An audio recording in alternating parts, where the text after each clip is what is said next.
Kumusta po sa lahat? Katulad kong nanay na laging busy sa mga anak. So ito nga ang ginagawa ko sa umaga, ganito. Yan, kagigising ko lang dyan, tapos sobrang kalat. Tapos gumawa ako ng puto para pang almusal namin, tsaka sa mga bata. Kasi paborito nila yan, kisa bumili ako, kaya yan, gumawa na lang ako. Para iwas gastos, makatipid man lang. Kasi sa hirap ng buhay ngayon at saka sa mahal ng bilihin, kaya ako na lang gumagawa ng almusal namin.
Pagkatapos kong magluto, lumabas ako kasi may kasalan sa amin, kaya gusto ko manood. Kasama ko yung mga kaibigan ko, tatawa-tawa pa kami kasi nagbibiruan kami. Napupunta kami doon sa reception, pero hindi naman kasi nakakahiya. Yan, ang daming tao din na nanood kasi isa ito sa tradisyon namin dito. Pag may kasalan, yung mga tao dito nag-aambaga ng pera para makalikom sila ng malaking pera para pampakasal. Yun po ang dito sa amin. Parang nakaugalian na pag merong ikinasal na taga sa amin, mag-aambag-ambag kami 200, depende sa mo, gusto mo, para lang makabuo ng isang pang-ambag man lang. Ayan nga, andyan na sila sa may simbahan yung ikakasal. Ang ganda ng mga damit nila dyan. Nakakatuwa kasi ang daming tao na gustong makasaksi o makakita sa mga kakasal. So pagkatapos nga ng manood namin ng kasal, naisipan namin pumunta sa isa naming kaibigan. Dadalawin namin siya kasi minsan lang kami magkita-kita, kaya naisipan namin puntahan siya.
Madaming siyang limon. Ano bunga ang kalamansi.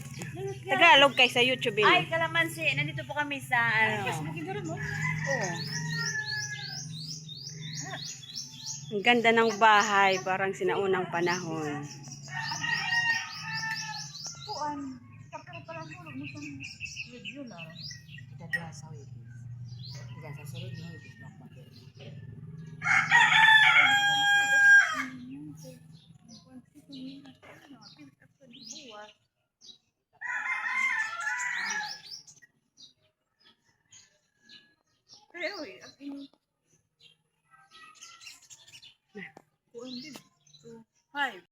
Dito po tayo ngayon sa Barangay Talolora. May pinunta po kami. Tingnan mo, ang lalaki ng bunga niya. Kalamansi nila, ang dami. Ang daming puno ng kalamansi. Tapos tingnan mo.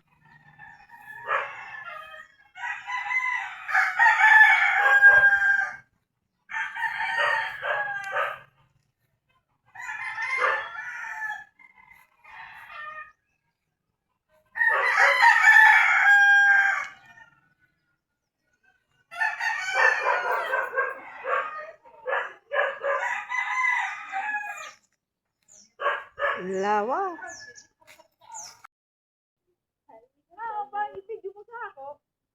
Waray.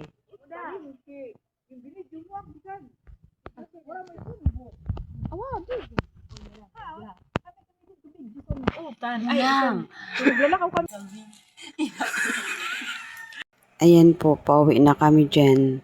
Dumaan muna kami sa isang palengke para bumili ng paninda yung kasama ko kasi yan ang negosyo niya. Nagbibenta siya ng quick at saka fishball, kikiam, shumai. Kaya dumaan muna kami para bumili. Bago kami umuwi. Diyan, kauwi lang namin galing doon sa kaibigan namin. Medyo madilim-dilim na ng konti. Kaya nagbalak na kami umuwi. Kaya malaki yung tubig sa gilid ng bahay namin. Ang dami pang baso. So, yan po ang maghapong naganap sa buhay ko. Thank you po sa panonood. Please subscribe and like and comment. Thank you.